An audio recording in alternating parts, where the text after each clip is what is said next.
দুপুর বন্ধুরা, রোজকার মতন চলে আসছি তোমাদের সঙ্গে লাঞ্চ মেনু শেয়ার করার জন্যে। আজ সোমবারের লাঞ্চ মেনুতে আমি কি বানিয়েছি চলো তোমাদের সঙ্গে শেয়ার করি।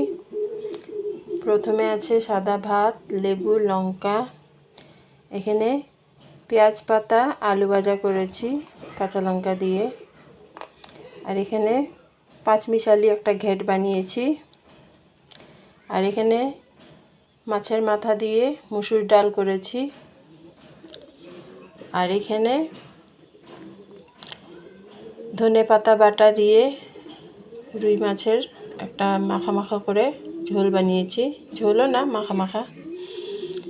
এটার মধ্যে আমি দিয়েছি পেঁয়াজ, আদা, রসুন, কাঁচা লঙ্কা পেস্ট করে, আর দিয়েছি ধনে পাতা পেস্ট করে। আর এখানে শেষ পাতে খাওয়ার জন্য দুটো রসগোল্লা নিয়েছি।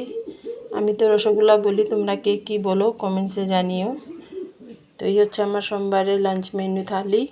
কেমন হয়েছে কমেন্টসে জানিও। ভালো লাগলে লাইক কমেন্ট করবে। আবার দেখা হবে নেক্সট ভিডিওতে। চলো টাটা।